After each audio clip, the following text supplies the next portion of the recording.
My grandmother kept a wooden recipe box on top of her refrigerator that she'd had since before my mother was born.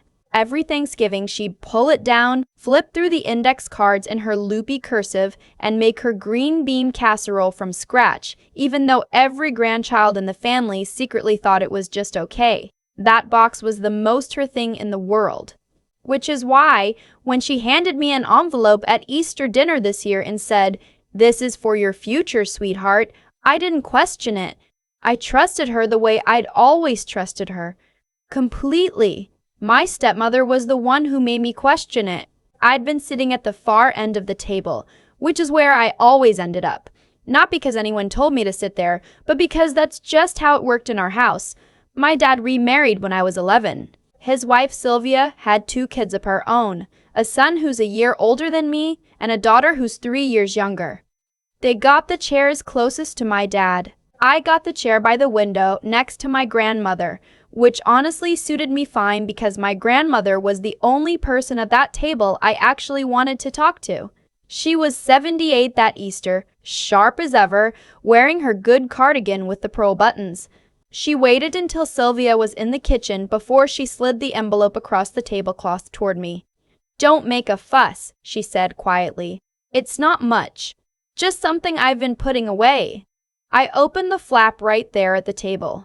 Inside was a certified check, the kind the bank issues, not a personal check, crisp, official, with the bank's name printed across the top. $12,000 made out to me. I looked up at her. I didn't even know what to say. "Grandma." "You worked hard," she said, like that settled it. "You paid your own way through school. You've never asked me for a single thing. You deserve a head start." That was when Sylvia walked back in. She set a dish of rolls on the table, glanced down, and saw the check in my hand. I watched her face do something complicated. Her mouth stayed arranged in a pleasant expression, but her eyes went somewhere else entirely. "What's that?" she asked. "A gift," my grandmother said evenly. Sylvia picked up the serving tongs and started arranging rolls onto plates like she hadn't heard, but I noticed her jaw was tight. Later, when my grandmother was in the living room with my dad's youngest, and I was clearing plates in the kitchen, Sylvia came and stood beside me at the sink. "That check isn't going to clear," she said. I turned off the water. "What? Your grandmother doesn't have that kind of money sitting around."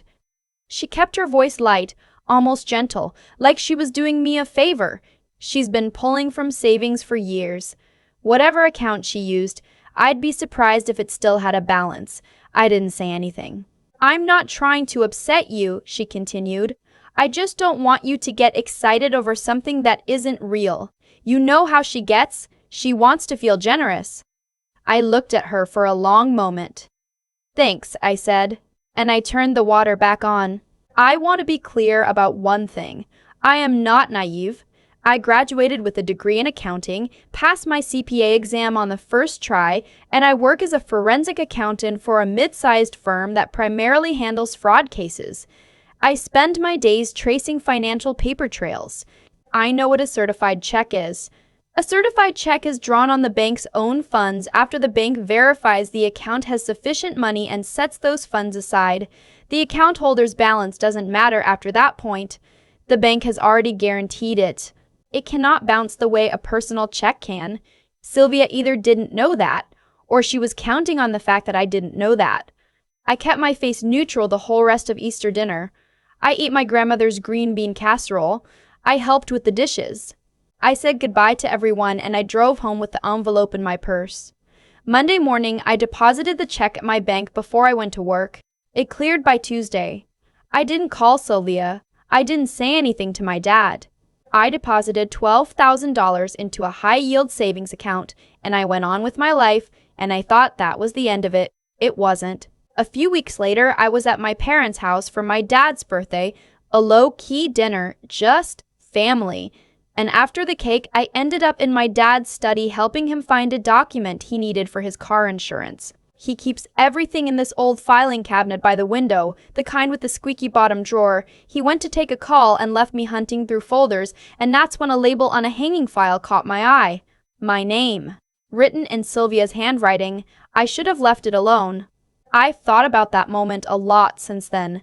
I should have found the insurance card, put everything back, and walked out. But I'm a forensic accountant. When I see a folder with my name on it that I didn't know existed, I open it. Inside were documents related to a trust. My grandmother had set up a small trust for me when I was a child. I had no idea. Neither my dad nor Sylvia had ever mentioned it.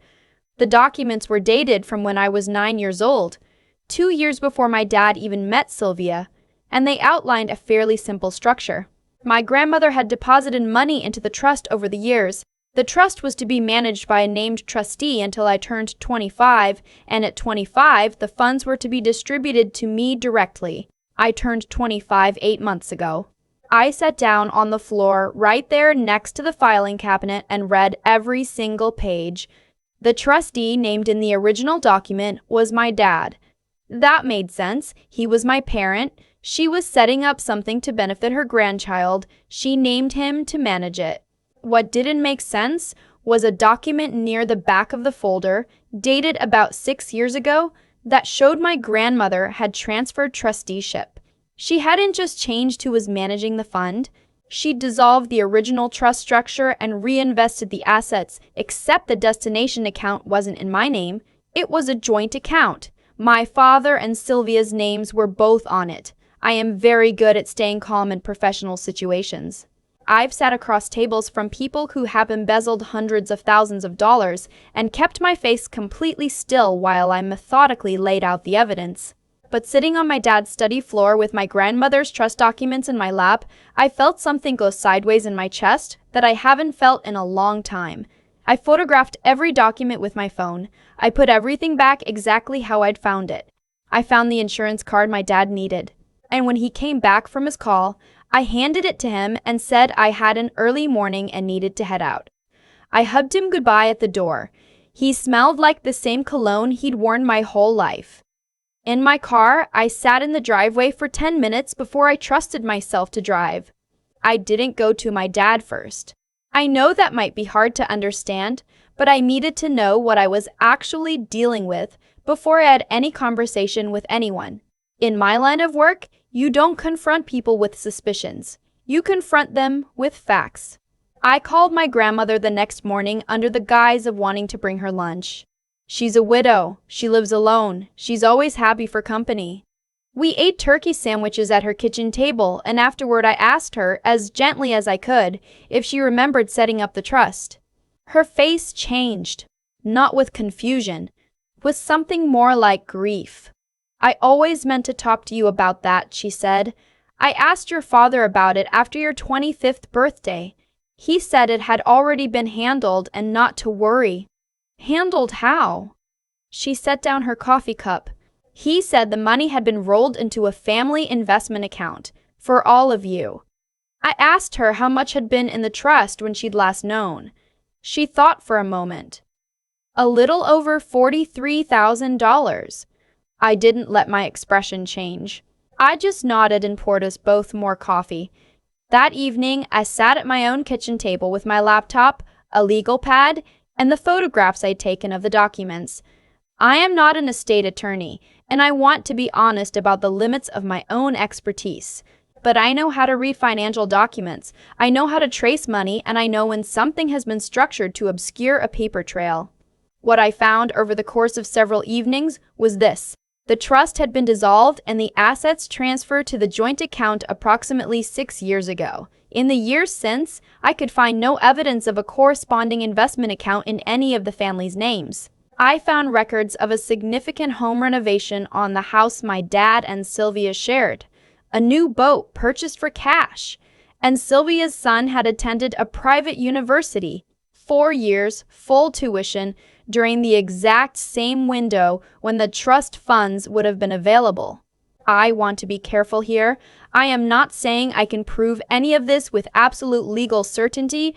What I'm saying is that the pattern was clear enough for someone in my field to understand what they were probably looking at. I called an estate attorney. I found her through a colleague's referral, and I paid for a consultation out of my own pocket. I brought the photographs, a timeline I prepared, and a list of questions. She was quiet for a long time after she reviewed everything. Your grandmother would need to be the one to bring a formal claim, she said. She was the trust settlor. The assets were hers originally. But, and she leaned forward slightly, the fact that you were the named beneficiary and were never notified, never given the opportunity to receive the distribution, is significant. We talked for an hour and a half. I took 4 pages of notes. That weekend, I went back to my grandmother's house. This time, I sat with her at the kitchen table and I explained everything I had found. I kept my voice even and I went slowly and I watched her face as she understood. My grandmother is 78 years old and she raised 3 children on a teacher's salary and she is nobody's fool. I want to hire your attorney, she said, before I had even finished. The claim was filed on a Thursday. My grandmother's attorney sent a formal letter to my father and Sylvia, notifying them that the trust distribution had never been executed and requesting an accounting of the funds. The letter arrived certified mail. I know because Sylvia called me 40 minutes after it would have been delivered. She didn't scream. She was actually very controlled, which somehow made it worse. She said she needed me to understand that the family finances were complicated and that my grandmother didn't have the full picture and that I was making things very difficult by going behind everyone's backs. I let her finish. Then I said, as evenly as I could manage, "My grandmother is the one who initiated the claim. I was just helping her understand what happened to her money." Silence. "We're going to work this out as a family," Sylvia said finally. "I think that's a conversation to have with the attorneys," I said, and I ended the call. My dad called 3 hours later. This conversation was harder. He didn't come at me the way Sylvia had. He was quieter, which in some ways was worse, because I could hear something in his voice that I think was shame dressed up as frustration. He said I had misread the documents. He said there were investment records I hadn't seen. He said my grandmother was elderly and confused and that I was taking advantage of her grief. That last one landed. I had to sit with it for a minute. "Dad," I said, "I didn't go looking for this. I found that folder in your filing cabinet when I was looking for your insurance card. If there are investment records that account for the trust assets, give them to the attorney. That's all we're asking." He hung up. I won't pretend that didn't hurt. I sat in my apartment that night and I let myself feel it. The specific ache of realizing that your parent might have chosen something over you. It's not a new feeling exactly, but it doesn't get easier. But here's what I kept coming back to. I've watched my grandmother for 25 years. I've watched her clip coupons and buy her own medication in bulk because it's cheaper and eat leftovers 3 days in a row so she never wastes anything. She set aside money for me for years, quietly, without telling me, without making it a big deal, because she wanted me to have a head start. And then she asked my dad in good faith whether it had been handled, and he told her not to worry about it. No, I was not going to let that be the end of the story. The legal process moved slowly, the way these things do. My grandmother's attorney filed the claim. My father and Sylvia hired their own attorney. There were letters exchanged and documents requested and several weeks of very expensive back and forth. I paid my grandmother's retainer out of my own pocket and told her not to worry about it. She argued with me. We compromised. She'd pay me back if they recovered anything. They recovered something. It was not the full $43,000. Some of it, in fairness, had genuinely been used for things that could arguably be called family expenses. A car repair, a medical bill. The investigation found that approximately $31,000 could be specifically attributed to expenditures that benefited my stepfamily with no corresponding benefit to me. My father settled. I think his attorney told him the alternative was worse. The settlement agreement included repayment of $31,000 to my grandmother, who had indicated she intended to transfer it to me, and an acknowledgement, carefully worded. Because attorneys are allergic to anything that sounds like an admission that the trust distribution had not been executed as required. My grandmother called me the morning after the agreement was signed. "Your Easter check cleared, I heard," she said. I laughed. It came out a little ragged. "It cleared the first week." "Good," she said. "I knew it would. That's a certified check, sweetheart. The bank already set that money aside." She said it the exact same way she'd say something obvious and patient, like, you add salt after the water boils or you always check the expiration date. Just a simple fact she'd always known. Sylvia told me it would bounce, I said. A pause. Well, my grandmother said, Sylvia was wrong. I have not spoken to Sylvia since the phone call after the certified letter arrived. My dad and I have had one conversation since the settlement, brief and careful, neither of us saying most of what needed to be said. I don't know what happens next with our relationship. I'm not ready to figure it out yet. But I know this. My grandmother's recipe box is still on top of her refrigerator. The green bean casserole is still just okay. And the $43,000 she spent decades setting aside for me, the money she thought she was leaving me as a gift, as a head start, as her way of saying I see you and I'm proud of you, is going to do exactly what she intended. She asked me last week what I planned to do with it. I told her I was thinking about a down payment on a house. She nodded like she approved. Somewhere with a real kitchen, she said. Somewhere you can put a recipe box. There's a recipe box on top of my grandmother's refrigerator that I've been looking at my whole life. I never thought about what it represented until recently. This quiet, stubborn record of everything she knew, written in her own hand, kept in the same place for decades. That's who she is. She doesn't make a fuss. She just keeps showing up in small ways, year after year, and she trusts that the people around her are doing the same. She trusted my dad with my trust fund for over a decade, and he let her believe it was fine. I don't think people who do things like that wake up one morning and decide to be dishonest. I think it happens in pieces, one small justification at a time, until the original wrong is buried under so many layers of it's complicated that they've almost convinced themselves. That's what makes it hard to untangle, not the legal part, the human part. What I keep coming back to is this. The situation only got resolved because I happened to be the right person in the right place at the right moment. I have the training to read those documents. I know what a trust dissolution looks like. I know how to trace a paper trail without tipping anyone off. If I had been anyone else, a teacher, a nurse, someone without that specific background, I would have walked past that filing cabinet and never known. My grandmother would have died one day still believing the money had been handled. That thought stays with me. Because the lesson isn't just about what happened to me, it's about what happens to people who don't have those tools. My grandmother did everything right. She was careful with her money for decades. She set up a legal structure specifically to protect me. She acted in good faith at every step. And it still almost wasn't enough. Because good intentions, without the knowledge to back them up, can be outmaneuvered by someone who's willing to exploit the gap between what's moral and what's technically legal. I think about that whenever I hear someone say they don't need to understand finances or contracts or their own legal rights because they trust the people around them. I understand that impulse. I trusted my dad too, but trust is not a substitute for knowing what you're entitled to. Those two things have to exist together. What got me through this wasn't anger, even though I had plenty of it.